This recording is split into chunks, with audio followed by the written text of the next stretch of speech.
출애굽기 16장 4절. 그때 여호와께서 모세에게 이르시되 보라, 내가 너희를 위하여 하늘에서 양식을 비같이 내리리니 내 백성이 나가서 일용할 것을 날마다 거둘 것이라. 이같이 하여 그들이 내 율법을 준행하나 아니하나 내가 시험하리라. 여섯째 날에는 그들이 그 거둔 것을 준비할지니 날마다 거둔 것에 갑절이 되리라. 모세와 아론이 온 이스라엘 자손에게 이르되 저녁이 되면 너희가 여호와께서 너희를 애굽 땅에서 인도하여 내셨음을 알 것이요 아침에는 너희가 여호와의 영광을 보리니 이는 여호와께서 너희가 자기를 향하여 원망함을 들으셨음이라. 우리가 누구이기에 너희가 우리에게 대하여 원망하느냐. 아멘.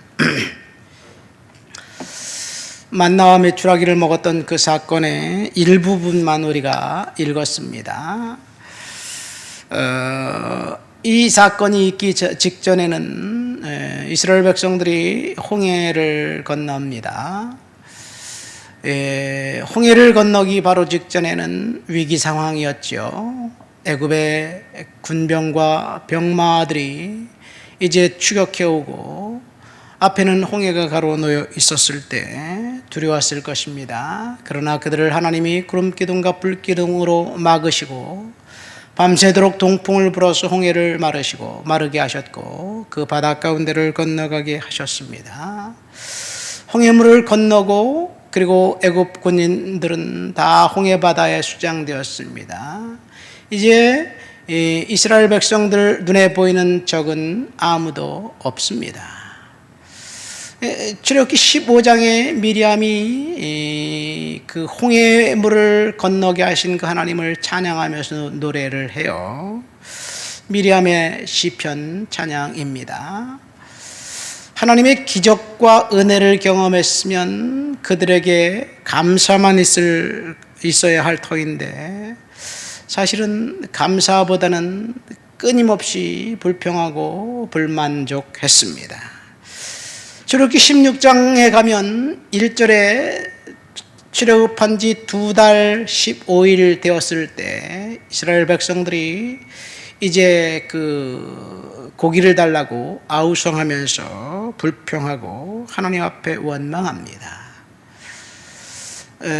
먹을 것이 없어서 원망하는 것 같지만 민수기 11장 병행구절에 보면 이들은 이미 만나를 먹고 있었습니다. 그러니까 출애굽한 지 2달 15일에 백성들이 원망한 이유는 만나를 먹고 있음에도 불구하고 원망한 거예요. 누가 원망했느냐?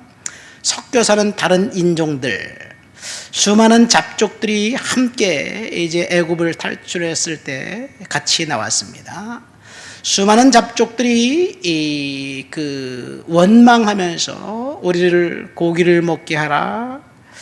애굽에 있을 때 먹었던 파와 마늘과 양파와 부추, 생선 이런 것들을 먹지 못해서 죽겠다. 그런 이야기를 합니다. 그러니까 이들이 품은 것은 탐욕이었고 탐욕은 선동이 되어서 온 백성들이 다 이제 모세와 아론을 향해서 불평하고 원망합니다. 이 불평하고 원망하고 탐욕을 품은 것, 이것이 하나님 앞에 큰 죄가 되는데 오늘 본문을 보면 원망한 그 백성들의 기도를 들으시고 하나님이 메추라기를 보내주셔요. 탐욕을 품은 그 백성들, 원망을 한 것을 들어주신 그 하나님의 기도가 응답이었을까라는 질문입니다. 배고파서 무언가 달라고 외쳤을 때 하나님이 공급해 주셨는데 오늘 본문에 보면 4절에 그렇게 이야기하지요. 만나를 주신 이유, 일용할 양식을 날마다 거두게 한 것은 4절 하반절에 보니까 내 율법을 준행하나 아니하나 내가 시험하리라. 그러면서 여섯째 날에는 갑절을 거더라. 왜? 일곱째 날 안식일에는 만나가 내려오지 않을 것이다. 그런 이야기를 해요. 그런데 꼭 6째 날 갑절을 거두지 않고 7째 날 안식일 날 만나를 거두러 나갔던 사람들이 있었습니다. 그리고 그날 먹을 양식만 거둬들여라, 남겨두지 말아라. 다음 날을 먹을 양식은 다음 날 있을 것이다. 그런데 다음 날까지 남겨두어서 이제 벌레가 나게 한 그런 일들이 있습니다. 꼭 불순종한 무리들이 있었어요. 이 만나를 통해서 하나님의 율법을 순종하는가 순종하지 않는가 시험한다는 그 의미가 우리에게 뭘까? 고기를 달라고 아우성치고 파와 마늘과 부추와 생선을 달라고 요구하는 그 의미가 우리에게 뭘까라고 볼 때 하나님께서 우리에게 공급해 주신 그 은혜를 생각하면 감사만 있어야 될 터인데 우리는 끊임없이 더 달라고 요구하는 것, 그것이 고기를 달라고 요구하는 것이 아닐까 생각됩니다. 오늘 아침에 이 말씀을 묵상하면서 제가 저에 대해서 생각을 해봤어요. 재정적인 문제가 심각해서 매달 이 지불해야 될 이자와 여러 가지 돈이 문제가 있는데 지금까지 어찌되었든 간에 하나님의 은혜로 이자 밀리지 않고 냈고 관리비 밀리지 않고 냈어요. 물론 관리비 한두 달 밀렸던 적도 있어서 곤혹스러웠지만 지금까지 잘 감당했어요. 근데 지금까지 하나님이 공급해 주신 것은 매일 만나를 주신 하나님의 은혜인 것만큼은 틀림이 없어요. 근데 내 마음에는 다음 주에 카드값을 내야 되는데, 다음 주에 뭐를 내야 되는데, 이 다음 주에 필요한 것들 때문에 걱정이 되면서 하나님 앞에 불평하고 원망하면서 하나님 주세요 주세요 그렇게 요구하는 것이 애굽에서 애굽 백성들이 섞여온 무리들이 고기를 달라고 불평하는 것과 동일한 것이 아닐까, 이런 생각을 해봅니다. 오늘까지 하나님이 내게 주신 은혜로 만족하고 감사할 수 있어야 되는데 감사는커녕 내일을 생각하면서 불만족한 거지요. 내일은 그때 가서 내일이 염려할 것인데 미리미리 염려하면서 하나님 앞에 불만족하고 불평하고 원망한다면 그것이 이스라엘 백성들이 고기를 달라고 하는 것과 동일한 의미가 아닐까 생각됩니다. 어쨌든 원망한 그 백성들, 고기를 달라고 원망한 그 백성들에게 하나님은 벌 주지 않았어요. 책망하지 않았습니다. 심판하지 않았습니다. 고기를 주었어요. 메추라기를 주었어요. 물론 이 민수기 11장에 보면 그렇게 고기를 먹은 그 백성들이 고기가 아직 이 사이에 있을 때 이 하나님의 진노가 나타나서 백성들이 많이 심판받고 죽었습니다. 민수기 11장에 보면 그렇게 되어 있어요. 그건 뭐냐? 너무 많은 고기를 탐욕을 품고 막 흡지고 먹으면서 식중독이 걸려서 죽은 것을 알 수 있어요. 민수기서에 보면 그렇게 나옵니다. 중요한 것은 하나님께서 원망하면서 기도했던 것조차도 들어주시고 응답해 주셨다는 것. 문제는 탐욕이에요. 탐욕의 문제는 하나님 앞에서 우리가 해결해야 될 숙제 같은 일들이 아닌가 생각됩니다. 열왕기상 5장에 보면 게하시라는 엘리사 선지자의 사환이 나옵니다. 엘리사 선지자의 사환, 종이라고 성경은 기록하고 있는데 사실 게하시는 노예가 아니에요. 이 게하시가 나올 때, 엘리사 선지자 나올 때 거기에 어떤 말이 나냐면 선지학교, 선지자의 생도라는 말이 나옵니다. 그렇죠? 그러니까 게하시는 선지학교, 선지자 생도 중에 수제자쯤으로 보면 돼요. 그래서 게하시를 데리고 다니면서 기적과 이사를 행하는데 늘 게하시를 동참시켰습니다. 아마 게하시가 탐욕을 품고 하나님 앞에 죄를 짓지 않았다면 엘리사 다음의 제자로 선지자의 명맥을 이어갈 거예요. 근데 게하시가 탐욕을 품고 나만 장군에게 은 2달란트와 의복 2벌을 구했다가 문둥병이 되었지요. 게하시가 문둥병이 되고 난 다음에 성경에서 사라진 것이 있어요. 첫 번째, 선지자 생도라는 말이 사라집니다. 선지 학교라는 말도 없어져요. 두 번째, 선지자라는 말도 없어집니다.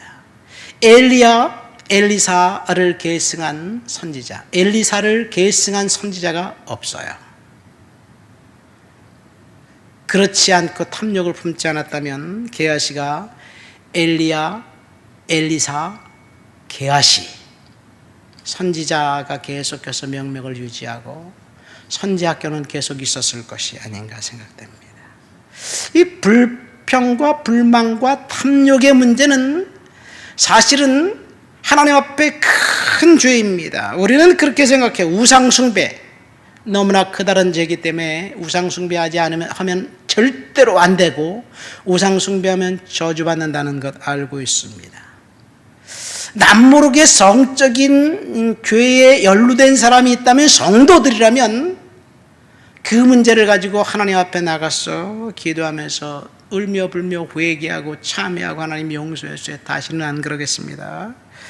그렇게 회개할 거예요. 왜? 그것이 죄라는 사실을 명확히 우리가 알기 때문에. 물론 예수 믿지 않는 사람들은 성적인 죄 저지른 것을 자랑으로 여기는 세상이 문제이긴 하지만, 그러나 불평, 불만, 탐욕의 문제는 우상숭배와 성적인 죄 혹은 살인죄와 비슷하게 심각한 죄라고 생각하지 않습니다.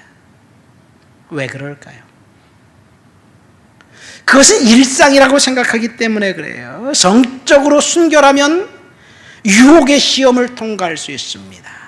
그러나 불평하지 않고 감사한 마음을 갖고 산다면 고난의 시험을 통과할 수 있을 거예요. 그러니까 우리는 불평과 비난과 이 탐욕은 인간이 갖고 있는 기본적인 욕구라고 생각하면서 그냥 그것은 자연적인 것이라고 생각합니다. 그러나 하나님 보시기에 탐욕과 불평은 분명히 큰 죄예요. 자, 이스라엘 백성들이 만나를 먹으면서도 그들은 자신들이 날마다 먹는 만나를 생각하지 않았어요. 자고 일어나면 눈에 보이는 광야, 아무것도 없는 쓸쓸한 광야, 바람만 있는 것, 거기에서 그것을 생각하면서 불만족했습니다. 그 광야 나무덤불 사이에 있는 메추라기를 하나님이 보내주셨다는 사실, 아침면 만나를 보내준다는 사실은 날마다 까먹고 잊어버리지 않았는가 생각됩니다. 우리는 지금 당장 눈앞에 보이는 결핍, 그 다음에 뭔가 없다는 것, 그것 때문에 마음이 불편합니다. 그것 때문에 하나님 앞에서 불만을 토로해요. 없는 것만 보기 때문에 그렇죠. 없는 것 뒤에 하나님이 내일 아침에 또 주실 만나, 그것을 생각하면 감사가 있을 터인데, 우리는 무엇을 바라보아야 될까? 결핍일까? 하나님의 공급하심일까? 결핍은 눈에 보이고 하나님의 공급하심은 눈에 보이지 않기 때문에 하나님의 공급하심을 바라보면서 믿음을 갖고 산다는 것은 힘든 일이긴 해요. 자, 오늘 본문을 통해서 원망을 들어주신 것, 그것은 응답일까라는 제목으로 설교를 들었습니다. 원망과 불평과 불만족, 그것은 결코 축복이 될 수 없습니다. 원망을 통해서 설사 응답을 받았다 할지라도, 원망한 백성들에게 메추라기를 주신 그것은 하나님의 은혜일지라도, 그들이 원망을 하고 메추라기를 먹은 것은 하나님이 그들을 축복하신 것이라고 해석할 수 없는 이유는 뭘까요? 히스기야 왕이 죽을 병에 들었습니다. 그래서 15년간 생명을 연장받았어요. 그가 죽을 병에서 낫다는 이야기를 듣고 바벨론 신하들이 이제 찾아왔습니다. 사신들에게 왕궁 보물과 군기고 창고 모든 것을 다 보여줬어요. 그것 때문에 이사야 선자가 히스기야 왕이 책망받지요. 뭐라고 책망받습니까? 당신이 보여준 것 다 뺏길 것입니다. 당신의 아들 중에 바벨론의 환관이 될 자들도 있을 것입니다. 그러니까 히스기야가 뭐라고 대답합니까? 내가 사는 날 동안 태평과 진실이 있을 텐데 어찌 선하지 않습니까? 하나님의 뜻은 이루어질 것입니다. 사실 히스기야가 생명을 15년 연장받고 난 다음 태어난 아들이 3년 후에 태어난 아들이 므낫세예요. 므낫세가 12살의 왕이 됩니다. 그러니까 히스기야 왕이 죽을 병에 들어서 그냥 죽어버렸다면 므낫세는 태어나지 않았을 거예요. 그러니까 히스기야 왕이 기도 응답받은 것, 그래서 생명을 연장받은 것이 본인에겐 축복이었을지 몰라도 이스라엘 유다에게는 재앙의 씨앗이 되었다는 사실, 우리가 원망으로 기도 응답받은 것이 하나님 앞에 축복인지는 모르겠습니다. 그러나 우리는 하나님 앞에 순종하며 믿음으로 살아야 될 줄 믿습니다.